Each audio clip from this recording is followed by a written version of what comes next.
in the heat of the moment, when you're put in that position, I want you to know how it feels.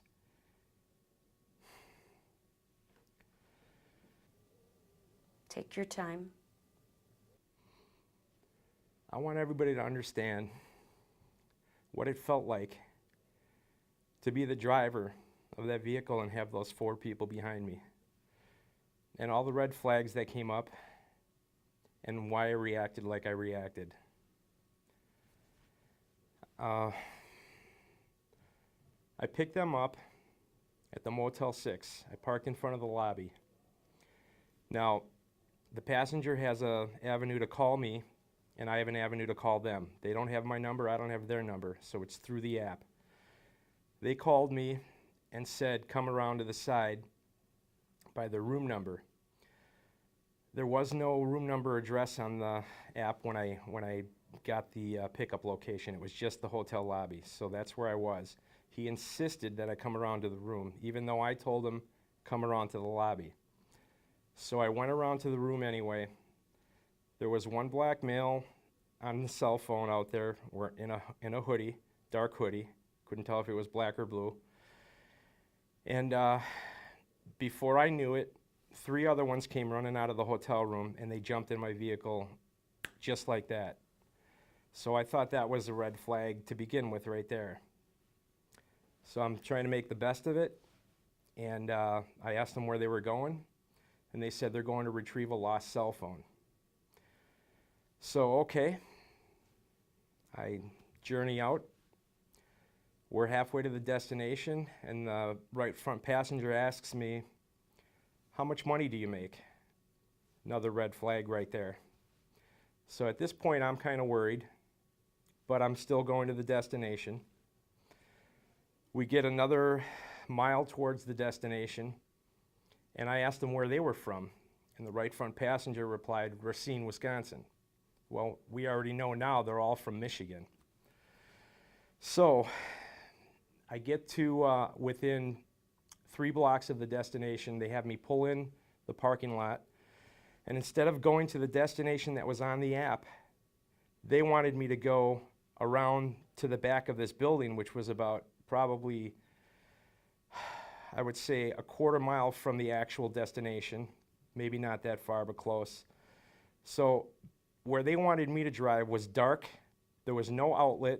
There were nothing but dumpsters back there. There were no lights on, and I know that area because I live in the area. That was my 3rd red flag. And at that point is when I heard a little ping in my back seat. Metal on metal makes a distinct sound. I'm very familiar with that sound. You know this having served in the military. Correct.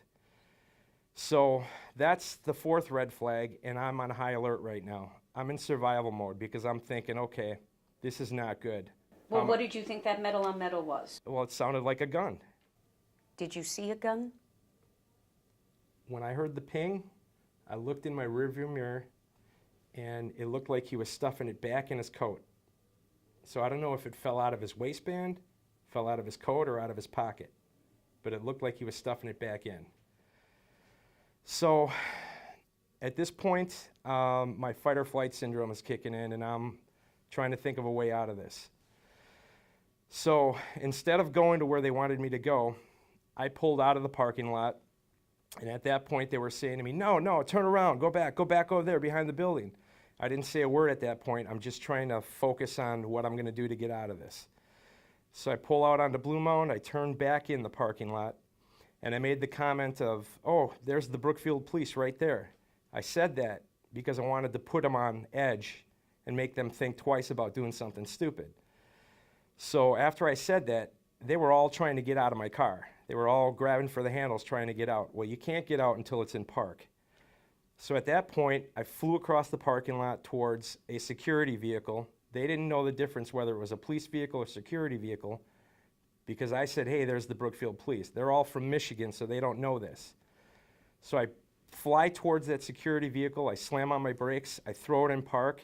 And they all the while they're trying to get out. Well, once it was in park, they all got out.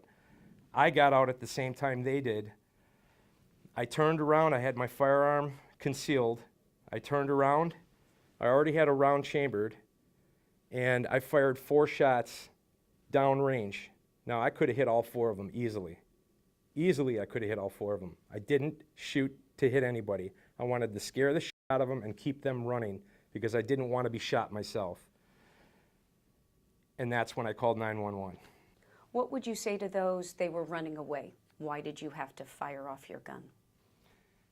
When you're in that position and you've got 4 people that outnumber you, you want to make sure that they get the message to keep running.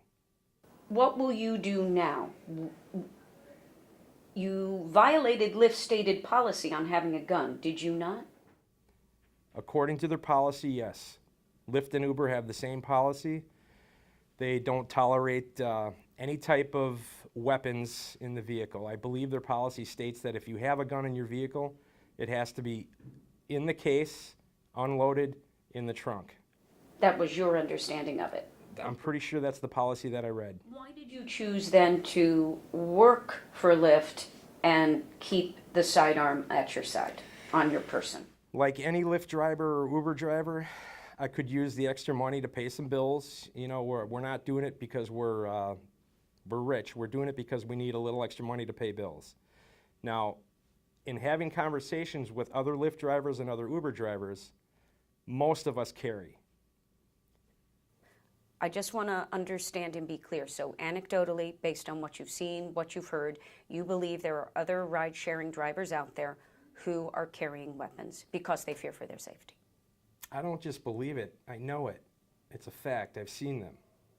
And it's to the point where if you confront a life or death situation, what are you more concerned about, your life or your job? That's kind of where our mindset is.